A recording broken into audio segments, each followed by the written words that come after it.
Hi everyone, headed out to the compost pile today that we built about 4 days ago on our deck. Today I'm going to show you how to check and monitor the temperature, how to turn the pile so we keep the compost cooking and breaking down quicker into that black gold that we all want for our gardens. We built this compost pile in a compost sack about 4 days ago right here on my deck. It's a good way to compost in a small space.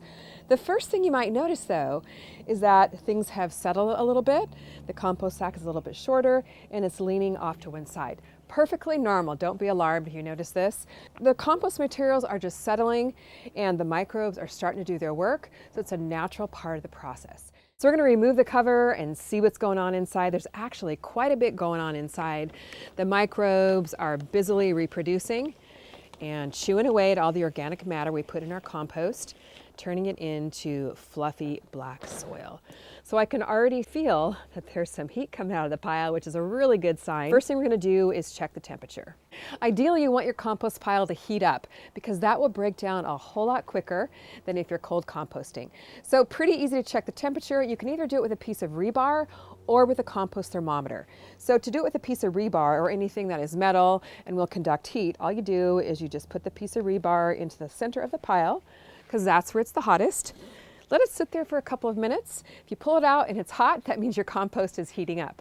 Now, ideally, you want your compost pile to be between 130, 140 degrees. That's the optimal temperature for the microbes to reproduce and be really healthy in there.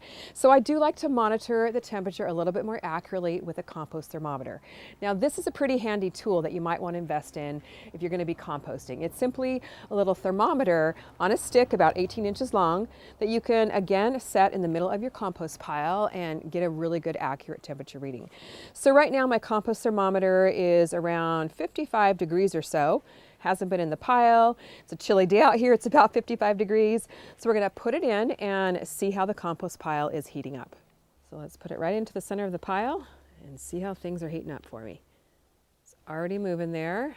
Getting into the hot zone. Pretty excited about that. Looking good.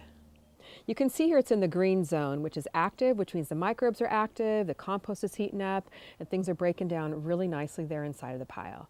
It's holding steady at about 130 degrees, which is absolutely perfect for a compost pile. You might be concerned about your compost pile catching on fire, especially on your deck or your balcony, but 130, 140 degree range is perfectly okay. Once it climbs up to 150 to 170, that's a little bit hot, but you can easily break it open with a shovel to cool it down, and that's why I am really careful about monitoring the temperature. If your pile is not heating up, first of all, you want to make sure that you have a larger size pile like this one, at least 2 to 3 feet high, but you can also add some more green materials. And that would be things like kitchen scraps, fresh leaves from your trees, or coffee grounds. Now, my favorite thing to add is coffee grounds to get things to heat up. They're nice and small, so they'll break down quicker, and you can definitely do that when you need to get things going a little bit more. Now that we've checked for temperature, I'm going to turn the pile because the microbes in there need air to survive. So there's a couple different ways you can do this. The first way is just with a garden stake. I'm going to pull up the sides of the compost sack here. And this will help introduce air, which helps your compost break down quicker. This is a really easy way to do it. If you don't want to turn it over with a pitchfork, you could just poke down in here with a garden stake, kind of wiggle things around a little bit. Get some air down into the pile. Now, it's one great thing I do love about the compost sack. Because it is aerated, it's doing part of your job for you. All the oxygen just flows through the small, tiny porous holes in the fabric. Second thing you could do to really dig into the pile and bring in some air is get in here with a pitchfork. Now, this is definitely my favorite way because it really helps you mix the pile up, and I really love the workout too. So the pile does break down the quickest in the middle. So kind of the goal here is to help bring the inside of the pile to the outside and the outside pile to the inside so that things are evenly getting broken down. You're getting that nice fluffy black garden gold. And you can see here, wow, this pile actually feels hot. I don't know if you can see the steam coming out of it, but you can see how it is definitely starting to break down. There's some white kind of coloring to the pile, which is a sign of things breaking down. So we're just going to turn it around till we have it good and mixed up. So what I like to do too is kind of dig down on the sides with my pitchfork. Just kind of bring that material up. Oh, there's some good steam.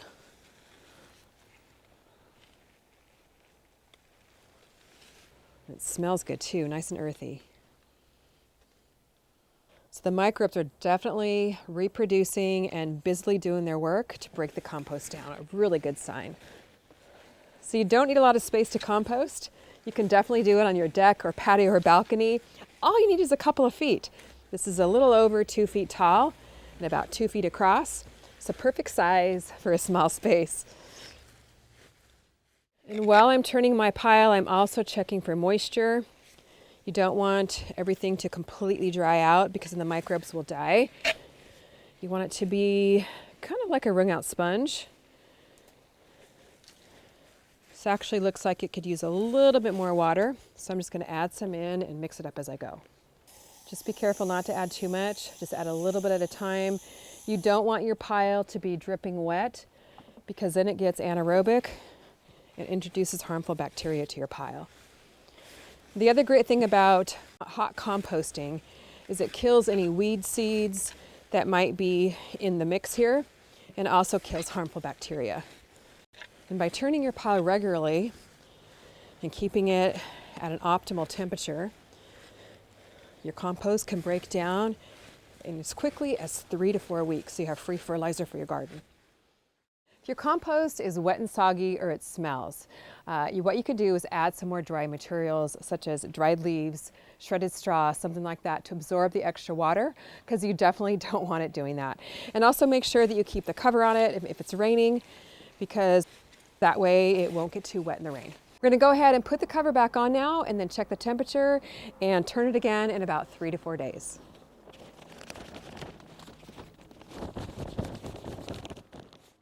You can see that composting really is an easy and fun process. It feels so good to make free fertilizer for your garden and definitely doable in a small space. Now, I've been reading your comments from part 1 of this video where I showed you how to build your compost pile. A lot of you are really interested in composting, so let me know in the comments where you are in this process. If you haven't watched that video, go back and check it out so you know exactly what to do. I'll put a link for the Smart Pots compost sack in the video description. Also head over to CaliChemGardenandHome.com. Check out our seed and garden shop. The April Grow Your Groceries with CaliChem subscription box is now available. You can get $5 off with the code AprilSubbox. Thanks so much for watching. We'll see you on the next video.